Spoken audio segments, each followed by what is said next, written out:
Well, good evening. Well, it might not be the evening when you watch this, but I'm out in the evening on a little run now, aiming for a 15k at least. Bit of a solo effort. Well, you can't see me at all, can you? So, just hit 8k. Feeling really good tonight. It's another late one, but but I think I could. Fairly confident I'll hit 15k or so. There gets a point in each run where you feel fine, you're just letting the miles tick down. That's what I'm doing now. Feeling good. Yeah, it's just plodding along, which is nice. It's good, feels good.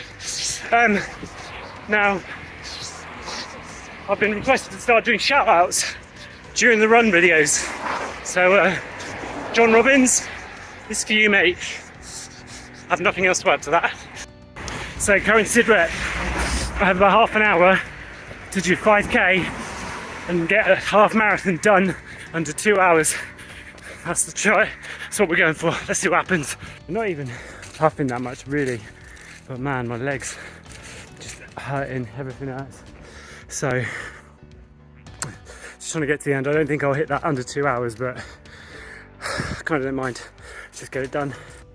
So I've just finished my run, managed 2 hours and 1 minute, so really close, but I got the half, so happy days. So I just pulled up at the gym. I'm going to do some hill training on the treadmill, just to keep it fresh, keep it different.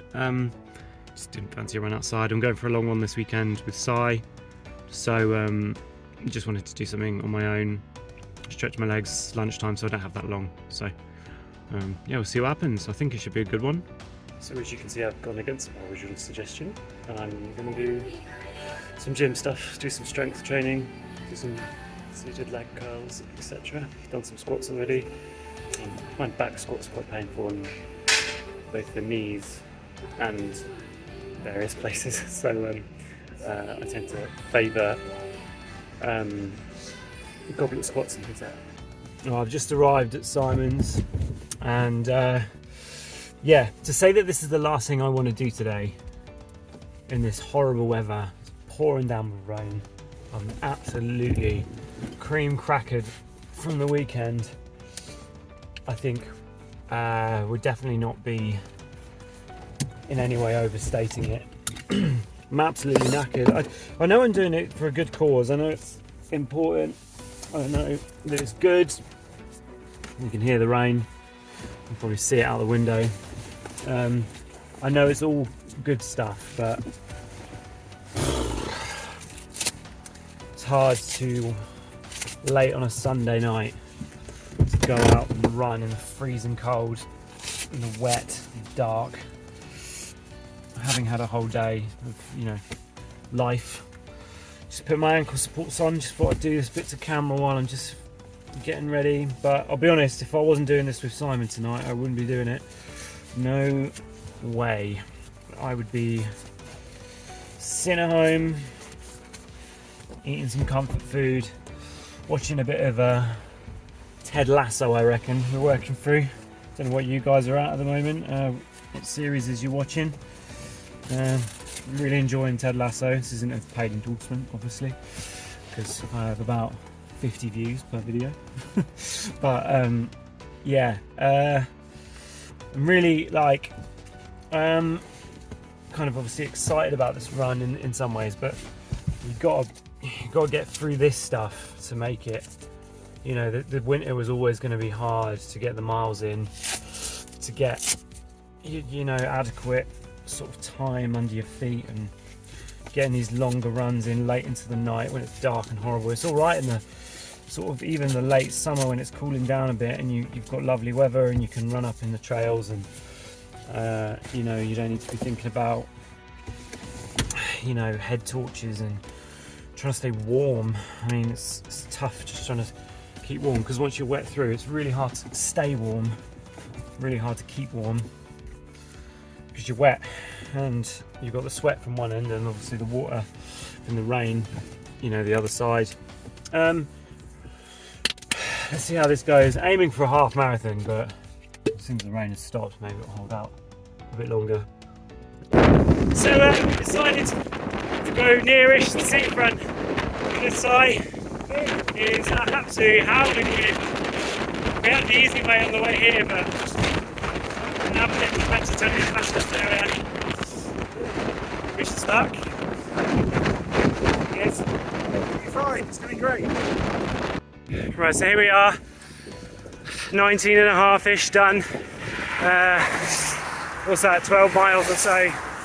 It's been a slog. Simon's been fine. He's just been plodding along, no problem, but I've really struggled. It's been, I think that horrible wind up on the seafront has totally whooped my ass.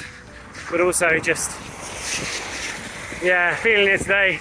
Definitely a struggle. We'll get to the end. Only a couple left, but definitely tough. How are you feeling, Si?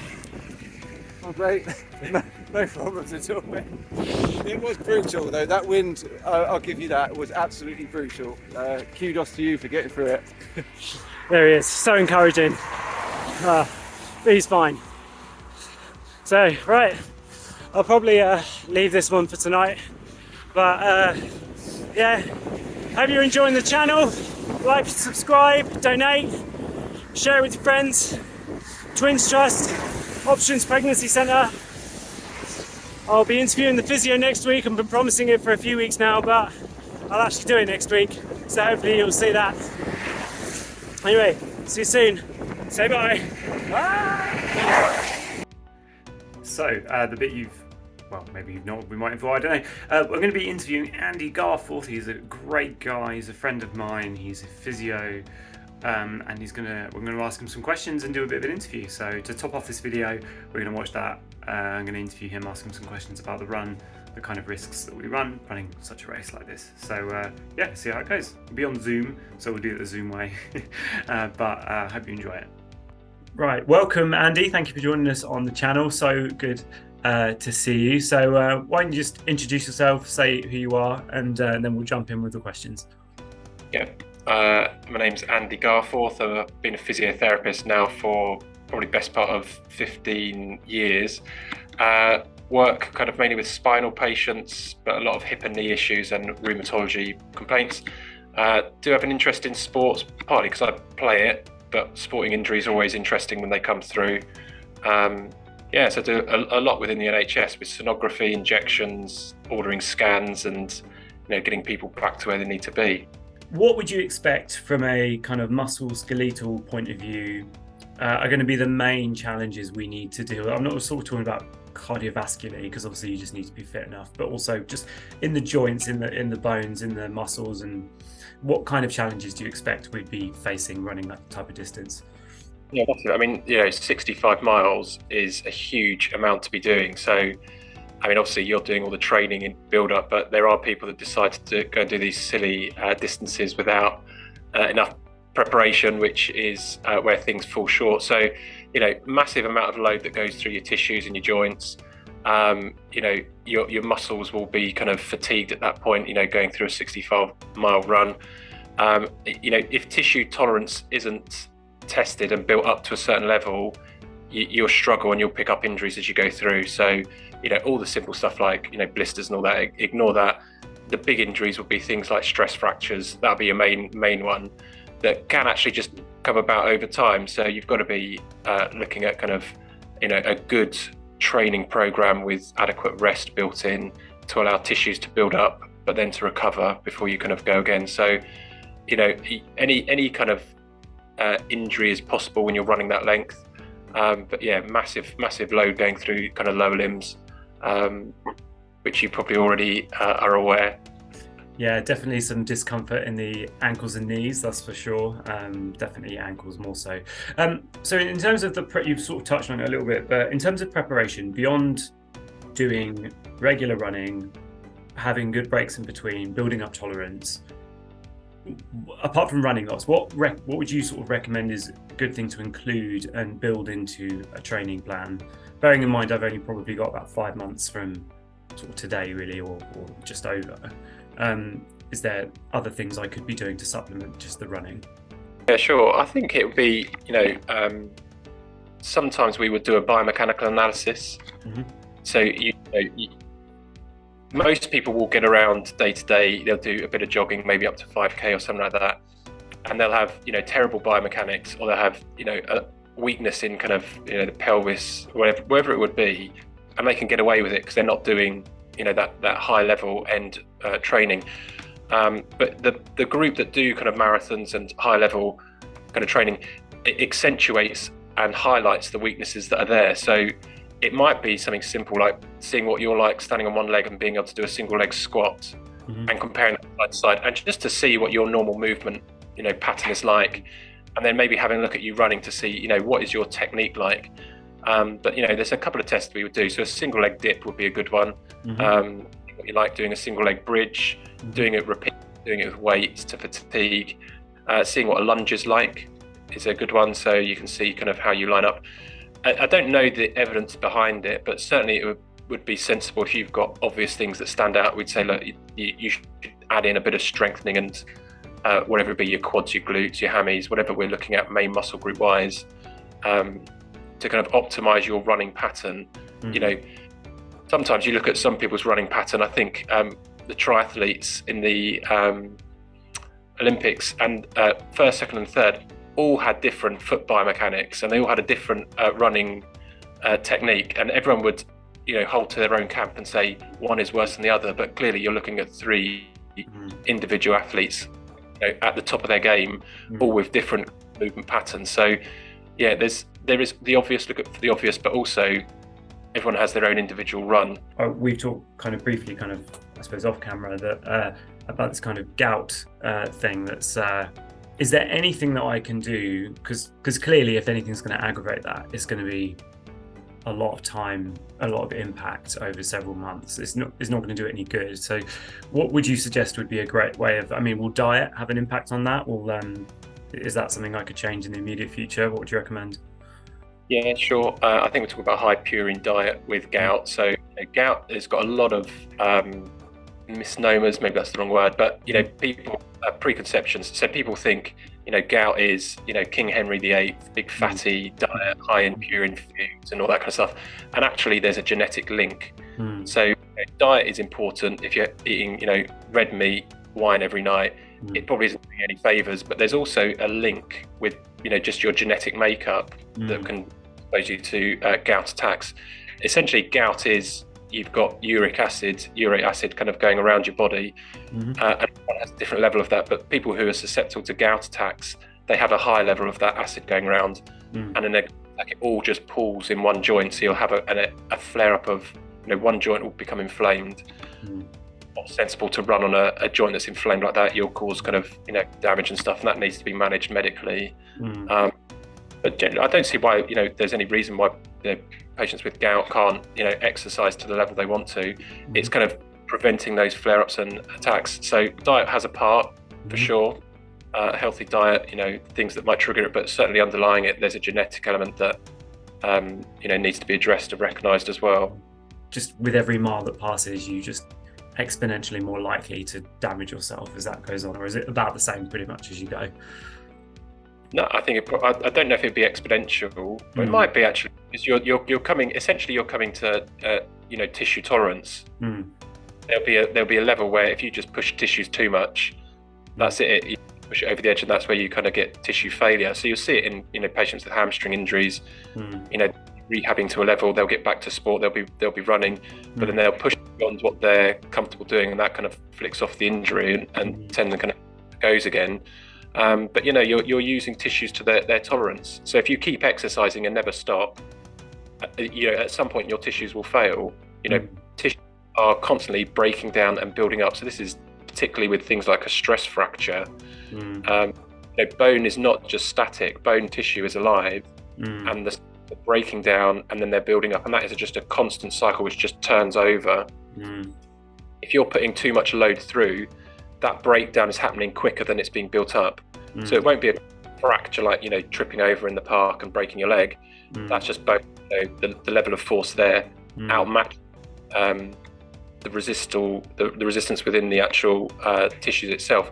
But a stress fracture would be the load is just building up too much, and eventually that tissue fails. So that's where you've got to be sensible with your loading and if you're not giving yourself rest days and thinking you're just going to push it, that's where we'll see these come through.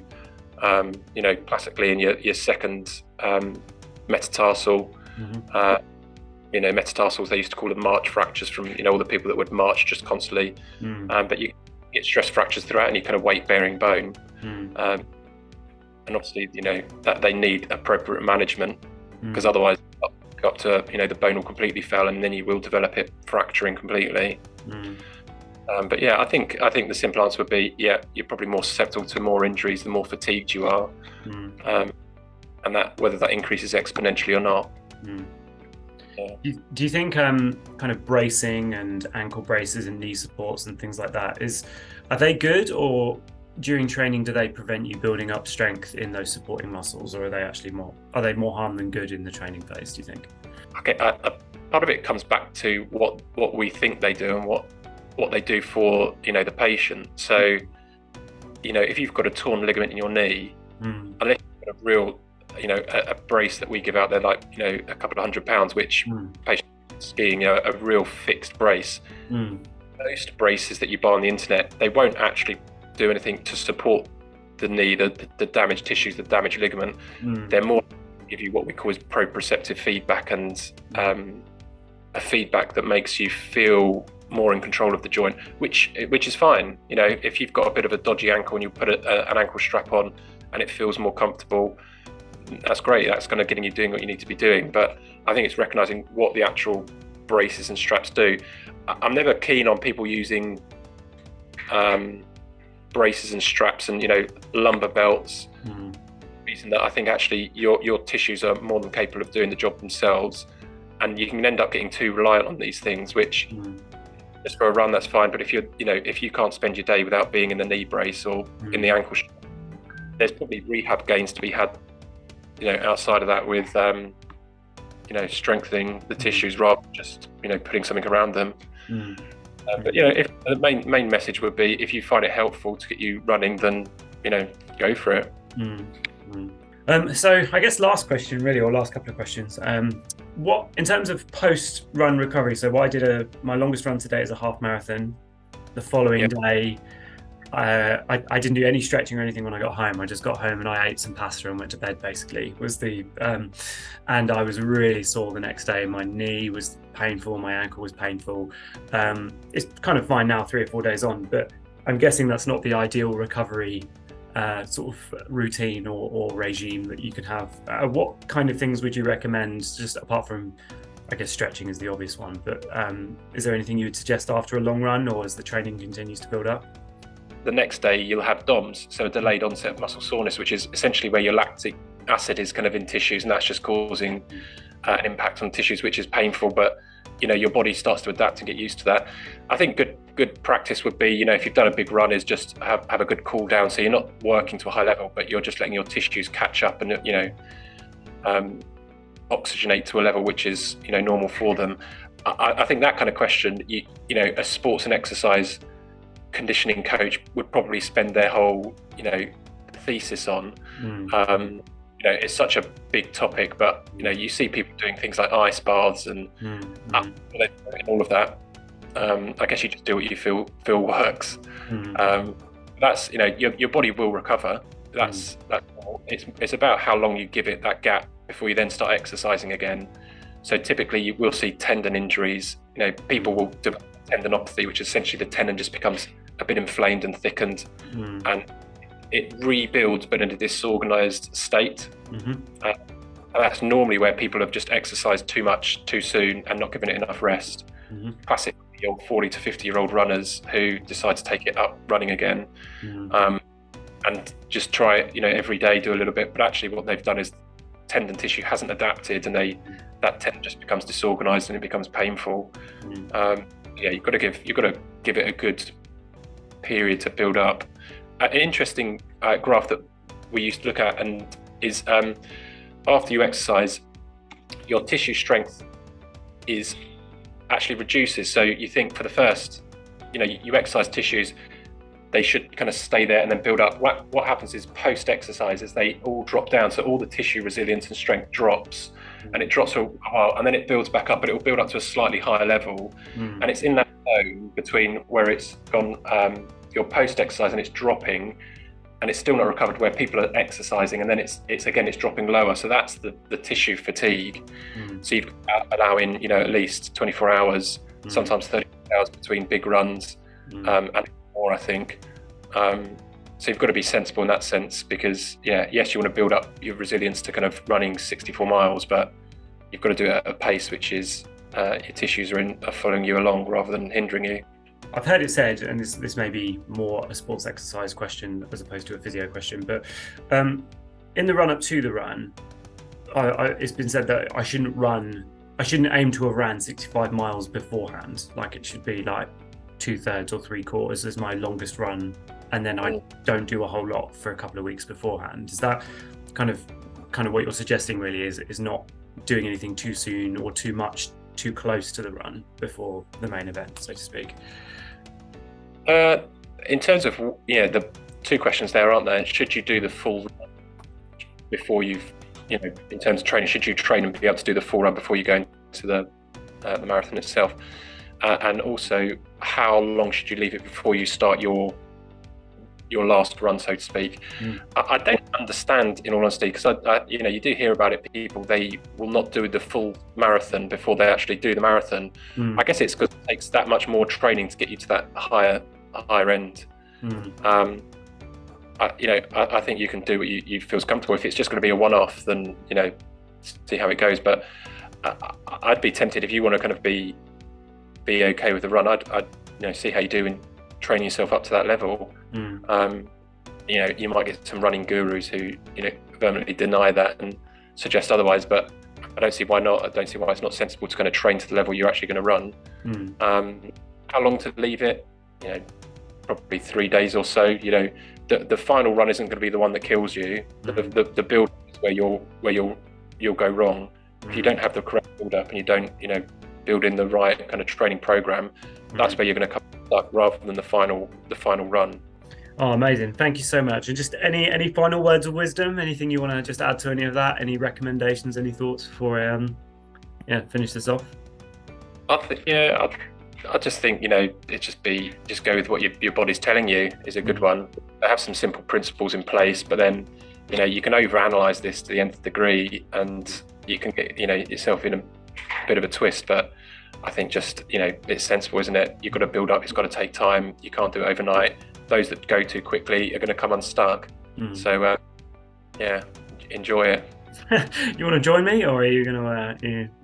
I hate running. Well, fair enough. Well, thank you so much for your time. Genuinely, really, really appreciate it. I'm sure this is a really helpful conversation for lots of people. So thank you very much.